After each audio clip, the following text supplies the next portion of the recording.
गुजरात पर डबल खतरो। खास કરીને બંગાળ સાગરનો ભેજ અને અરબ સાગરના ભેજના કારણે વાતાવરણ બદલાવ આવશે, પરંતુ વધુ પડતા અંગે જોવા જઈએ તો 10મી એપ્રિલ સુધીમાં રાજ્યના હવામાનમાં ઘણા પલટા આવી શકે છે અને ઘણા ભાગોમાં વાદળવાયુ અથવા તો હળવો વરસાદ કે છાંટા પડી શકે છે। मौसम सतत बदलशे मूड।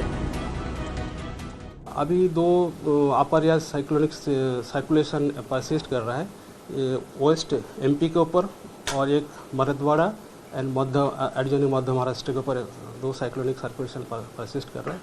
इसके कारण थंडरस्टॉर्म का वार्निंग दिया गया है। क्यांक हीट वेव तो क्यांक कमौसमी बरसात पड़शे। हॉट एंड ह्यूमिड वेदर का भी हम पूर्वानुमान दिया गया है। डे 1 से लेकर डे 6, मतलब आपका 3 अप्रैल से लेकर 8 अप्रैल तक कोस्टल जो क्षेत्र है गुजरात रीजन की तटीय क्षेत्र, सौराष्ट्र की जो तटीय क्षेत्र है, इसमें डे 1 से लेकर डे 6 8 तारीख तक हम लोग हॉट एंड ह्यूमिड वेदर का पूर्वानुमान।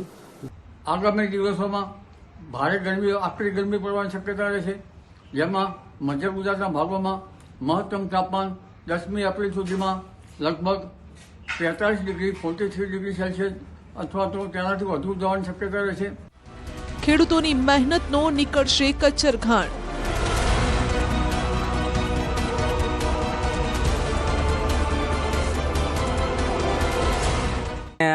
વાદળાના હિસાબે નુકસાન આવે છે। માવઠું પડશે તો મહુડામાં આવક ઓછો થશે અને નુકસાન ભારે થશે। એપ્રિલ મહિનો શરૂ થયો છે અને વાતાવરણે એપ્રિલ ફૂલ બનાવવાનું પણ શરૂ કર્યું છે। રાજ્યમાં ડબલ ઋતુનો અટેક શરૂ થઈ ગયો છે। ક્યાંક વહેલી સવારે ધુમ્મસ તો બપોરે કાળઝાળ ગરમી અને ઉપરથી માવઠાની આગાહી। ખબર નહીં કુદરતે શું ધાર્યું છે। આ દ્રશ્યો તમને ઉત્તર ભારતના લાગતા હશે, પરંતુ આ દ્રશ્યો ગુજરાતના છે। હા, ઉનાળામાં વહેલી સવારે ડભોઈમાં હિલ સ્ટેશન જેવો માહોલ જોવા મળ્યો। ભર ઉનાળે લોકોએ શિયાળો હોય તેવી અનુભૂતિ કરી। Dabhoi Vadodara road, statue of unity road, Chhotaudepur, Bodeli road સહિત સમગ્ર વિસ્તારમાં ગાઢ ધુમ્મસનું સામ્રાજ્ય જોવા મળ્યું। ધુમ્મસના કારણે વિઝિબિલિટી ઘટી ગઈ। ડભોઈમાં અઠવાડિયામાં બીજી વાર છે જ્યારે વાતાવરણમાં પલટો આવ્યો હોય। ધુમ્મસની ચાદર છવાઈ જતા વાહન ચાલકોને ભારે હાલાકીનો સામનો કરવો પડ્યો। ઉત્તર ગુજરાતના ઘણા ભાગોમાં પણ વહેલી સવારથી ધુમ્મસનો કહેર જોવા મળ્યો। સાબરકાંઠા જિલ્લામાં અચાનક વાતાવરણમાં પલટો અને સવારથી ગાઢ ધુમ્મસની ચાદર છવાઈ। ધુમ્મસ એટલું ગાઢ હતું કે વાહન ચાલકોને 5 ફૂટ દૂર પણ જવું મુશ્કેલ બન્યું। તલોદ પ્રાંતિજના ગાઢ વિસ્તારોમાં ધુમ્મસની ચાદર જોવા મળી। વાતાવરણમાં આવેલા પલટાના કારણે વાહન ચાલકોને લાઇટ વિના વાહન ચલાવવું મુશ્કેલ બન્યું। ઘરેથી નીકળ્યો ને ત્યારે તો કાંઈ તકલીફ નહોતી, પણ અચાનક 5 મિનિટની અંદર વાતાવરણ બદલાયું। પછી ગાડી લઈને નીકળતા 5 ફૂટ દૂર જોઈએ ને તો નથી દેખાતું। કાંઈ નહીં, એક્સિડન્ટ થવાનું। કેવું વાતાવરણ લાગે છે અત્યારે? તો વાતાવરણ બહુ ગંભીર છે, વાદળછાયું વાતાવરણ છે, બીમારીનો માહોલ ભેજવાળું પાકમાં વહેલાથી મસ્ત એકદમ વાતાવરણ ઉભી ગયું છે, જેને સાઈડે ચોખ્ખું દેખાતું નથી। હું બાઇક લઈને આવ્યો તો લાઇટ ચાલુ રાખીને આવવું પડ્યું, જો કોઈ પણ માણસ ચાલુ લાઇટ વગર વ્હીકલ ચલાવે તો એક્સિડન્ટ થવાની શક્યતા રહેલી। વાતાવરણમાં આ પલટાથી પંચમહાલ જિલ્લાના ખેડૂતો પણ ચિંતામાં છે। છેલ્લા 4 દિવસથી ગરમી અને ઠંડીની મિશ્ર વાતાવરણનો અનુભવ થઈ રહ્યો છે, જેની સીધી અસર મહુડાના ફૂલ પર થઈ। ખેડૂતો માટે કલ્પવૃક્ષ સમાન માનવામાં આવતા મહુડાના ફૂલ ફળને કમોસમી માવઠાની અસર થઈ છે। મોટા નુકસાનની પણ ભીતિ છે। ખેડૂતોને પડ્યા પર પાટું જેવી હાલત થઈ છે। અત્યારે વાતાવરણ ખૂબ વાદળછાયું છે, તેના કારણે મહુડાની અંદર ખૂબ મોટું નુકસાન છે। ખેડૂતોને જે આજીવિકા કહેવાય, મહુડું એક ખેડૂતોની આજીવિકા છે, તેમાં બહુ નુકસાન છે। વાદળના લીધે મહુડા ઉપર નવા પાન આવી ગયા છે અને તેના કારણે મહુડા પડતા નથી, એટલે આ વખત લગભગ મહુડાની સિઝન ફેલ હોય એવું લાગે, એટલે ખેડૂતોને બહુ જ મોટું નુકસાન થયું છે। કમોસમી માવઠાની શક્યતા દેખાઈ રહી છે અને એના કારણે મહુડાનું તો બહુ મોટું જ નુકસાન છે, એટલે ખેડૂતોને બહુ નુકસાન થશે। પડતા પર પાટું જેવી હાલત ખેડૂતોની છે આજની તારીખે। પંચમહાલ જિલ્લાના ગ્રામ્ય વિસ્તારોમાં મહુડાની ખેતી લાંબા સમયથી થાય છે, જેને સિંચાઈ કે વધારે માવજતની જરૂર રહેતી નથી. દર વર્ષે માર્ચ મહિનાથી મહુડાના વૃક્ષ પર ફૂલ આવે છે, જે દરરોજ સવારે ખેડૂતો વીણીને બજારમાં વેચતા હોય છે. 4 મહિનામાં ખેડૂતો સારી આવક પણ રળી લે છે. કમોસમી વાતાવરણની અસર સીધી મહુડાના ફૂલ પર પડી છે. વરસાદી જેવું લાગે છે. જો વરસાદ પડશે તો અમારે એક તો આદિવાસી વિસ્તાર પંચમહાલમાં મહુડાનો પાક ખૂબ સરસ થાય છે અને અત્યારે ફૂલ પડવાના ચાલુ થયા છે.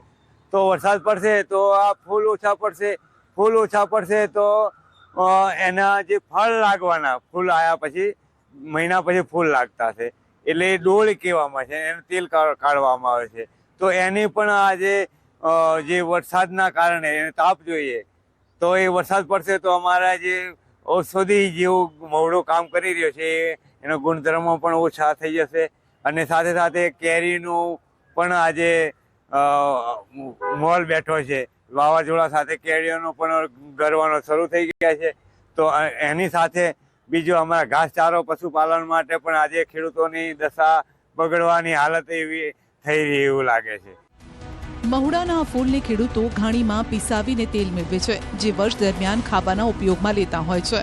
મહુડો તેમની આજીવિકાનું મોટું સાધન છે, પરંતુ વાતાવરણમાં પલટાએ આ વર્ષે તેમને લમણે હાથ દઈને રડવાનો વારો આવ્યો છે. મહુડા ફૂલ અહીંયાના ખેડૂત માટે જીવન જરૂરિયાત તરીકે બહુ ઉપયોગી બને છે. જે લોકો ફૂલ વીણી અને વેચી અને એમાંથી સારી કમાણી કરી અને સામાજિક પ્રસંગમાં ચાલલા છે કે ઘર ખર્ચ માટે ઉપયોગ કરતા હોય છે. પણ આ વરસાદની આગાહીને માવઠાના કારણે વાદળછાયા વાતાવરણથી મહુડાના ઝાડ ઉપર ફૂલ આવવાના બિલકુલ બંધ થઈ ગયા છે અને એના જે હાથા છે એ ખલાસ થઈ ગયા છે. તો આ વર્ષે આ વાતાવરણના હિસાબે કોઈ શક્યતાઓ લાગતી નથી કે મહુડાના પાકની અંદર ખેડૂતને કોઈ લાભ મળી શકે. આ વાદળ અને માવઠું પડવાની શક્યતા છે, એટલે અમારે મહુડામાં નુકસાન થાય એવું છે. અત્યારે મહુડામાં પાના પણ આવવા માંડ્યા છે, કેમ કે મહુડા ઓછા પડે એવા છે અને ડોળીમાં પણ નુકસાન થાય એવું છે અને આમાં ખેડૂતોને બહુ મોટું નુકસાન થાય એવું છે. અને ઘાસચારામાં પણ માવઠું પડે તો ઘાસચારામાં પણ નુકસાન થાય એવું છે. વાતાવરણમાં છાશવારે આવતા પલટાએ ખેડૂતોની હાલત કફોડી કરી નાખી છે. પંચમહાલ બાદ તમને લઈ જઈએ દાંતા તાલુકામાં, જ્યાં પપૈયાની ખેતી પર વાતાવરણની માઠી અસર થઈ છે. ખેડૂતોએ મોંઘા ભાવના પપૈયાના રોપા લાવીને વાવેતર કર્યું. ફળ લાગે ત્યાં સુધી તેની માવજત કરીને ઉછેર્યા. હવે વાતાવરણ ખરાબ થતાં હાલ પપૈયાના પાંદડામાં ખાખરનો રોગ આવી ગયો છે. પપૈયાના પત્તા કોહવાઈ રહ્યા છે. ફળો પણ પાક્યા વગર જ પીળા પડી રહ્યા છે. લાગેલા પપૈયા પણ હવે ગળીને નીચે પડી જાય તેવી સ્થિતિમાં છે. મોટા મોટા પપૈયા થયેલા હોય અને પછી આ બધું થાય તો મારું નુકસાન જાય સાહેબ. આ બધું કરેલું કોઈ એળે જાય બધું એમ. હા, અમારા બધી મહેનત કરેલી શું કરવાની સાહેબ? આટલી તન મનથી મહેનત કરતા હોય અને પછી આવા માવઠા બીજા થાય તમારો આખો પાક બગડે સાહેબ. આવી પરિસ્થિતિમાં જો માવઠું થાય તો ભરચક પપૈયા લાગેલા છોડ નીચે જમીન ઉપર આડા પડી જાય.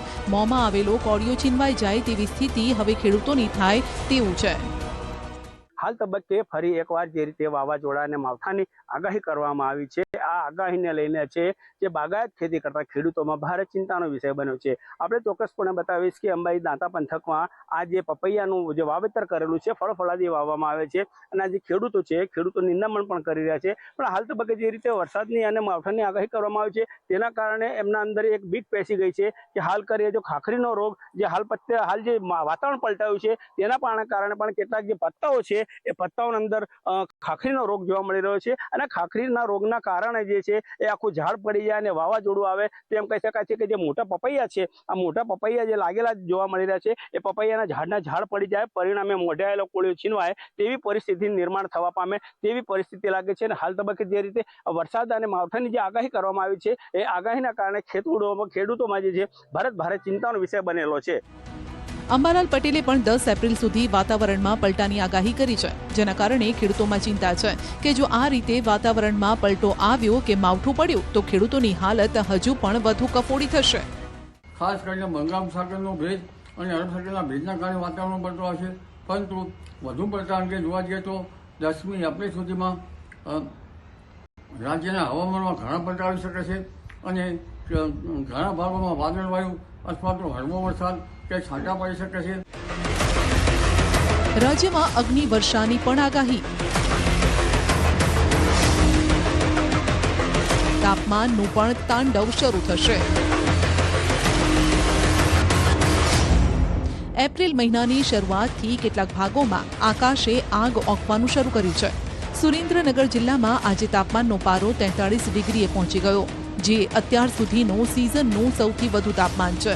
છેલ્લા 2 દિવસમાં તાપમાનની વાત કરીએ તો મંગળવારે તાપમાન 42.3 ડિગ્રી નોંધાયું, બુધવારે 42.8 ડિગ્રી, જ્યારે આજે 43 ડિગ્રી તાપમાન નોંધાયું. તાપમાનમાં સતત વધારાના કારણે લોકો ગરમીથી ત્રાહિમામ પોકારી ગયા છે. આગામી દિવસોમાં તાપમાનનો પારો વધુ ઊંચે જાય તેવી શક્યતા છે, કેમ કે હવામાન વિભાગે સૌરાષ્ટ્ર અને કચ્છના કેટલાય ભાગોમાં હીટવેવની આગાહી કરી છે, જેમાં પોરબંદરમાં 3 દિવસ સુધી ઓરેન્જ એલર્ટ, તો કચ્છ, રાજકોટ અને જૂનાગઢમાં યલો એલર્ટની આગાહી છે. 6 એપ્રિલે કચ્છ, રાજકોટ અને પોરબંદરમાં ઓરેન્જ એલર્ટ અપાયું છે. D1 से लेकर डे 6 मतलब आज जो 3 तारीख है, 3 तारीख से लेकर 8 तारीख तक सौराष्ट्र कच्छ में हीट वेव का वार्निंग दिया गया है. इसमें D1 में जो डिस्ट्रिक्ट आ रहा है उसमें कच्छ आ रहा है और आपका कच्छ, उधर पोरबंदर, राजकोट, जूनागढ़ आ रहा है. पोरबंदर में हम लोग ऑरेंज अलर्ट दिया है और बाकी जो 3 डिस्ट्रिक्ट है इसमें येलो कलर दिया गया है, येलो वार्निंग दिया गया है. और जो बाकी हॉट एंड ह्यूमिड वेदर का भी हम पूर्वानुमान दिया गया है. D1 से लेकर डे 6 मतलब आपका 3 अप्रैल से लेकर 8 अप्रैल तक कोस्टल जो क्षेत्र है, गुजरात रीजन की तटीय क्षेत्र, सौराष्ट्र कच्छ की जो तटीय क्षेत्र है, इसमें D1 से लेकर डे 6 8 तारीख तक हम लोग हॉट एंड ह्यूमिड वेदर का पूर्वानुमान दिए हैं. આ ડબલ ઋતુમાં તમારા આરોગ્યની કાળજી રાખજો, કેમ કે ગરમીના કારણે કમળા અને ઝાડા ઉલટીના કેસમાં સતત વધારો થઈ રહ્યો છે. અમદાવાદની અસારવા સિવિલ હોસ્પિટલમાં વાયરલ ઇન્ફેક્શનના તેમજ ડિહાઇડ્રેશનના દર્દીઓનો ધસારો વધ્યો છે. કાળઝાળ ગરમીમાં બપોરે 1 થી 4 બિનજરૂરી બહાર ન નીકળવું, વધુ પાણી પીવું અને જેથી ડિહાઇડ્રેશન ન થાય. ખાસ કરીને એવું કહીશું કે જરૂર ન હોય તો 12 થી 4ના સમયમાં બહાર ન નીકળવું. ઘરડા લોકો, સિનિયર સિટીઝન્સ જેને કહીએ, અને બાળકોને, દાત્રી માતા હોય તો એ લોકોએ પણ કારણ ન હોય તો એ સમયે બહાર ન નીકળવું. બહાર નીકળવું હોય તો પોતાની હાથમાં, પોતાની સાથે પૂરતા માત્રામાં પાણી અથવા શરબત લઈને નીકળવું. ખૂબ પાણી પીતા રહેવું. કોઈ પણ જાતના અનયુઝ્યુઅલ સિમ્ટમ્સ જેવા કે આપણને ચક્કર આવવા, વીકનેસ લાગવી, ખૂબ પરસેવો થવો અથવા હાઈગ્રેડ ફીવર, એટલે ઘણીવાર એવું કહીએ ને કે 105 જેટલો ફીવર થઈ જતો હોય જો હીટવેવની અસરમાં આપણે હોઈએ તો, એટલે તાવ આવે, ઝાડા ઉલટી થઈ જાય, અચાનક કોઈ કારણ વગર ઝાડા ઉલટી થાય, તો આવા બધા કિસ્સાઓની અંદર એ ગરમીની અસર હોઈ શકે. એક તરફ સતત વાતાવરણમાં આવતો પલટો અને બીજી તરફ કેટલાય ભાગોમાં ગરમીનો પ્રકોપ છે. બદલાતું વાતાવરણ ફેંકી રહ્યું છે પડકાર. આ મોસમમાં તમે પણ બહાર નીકળતા સાચવજો.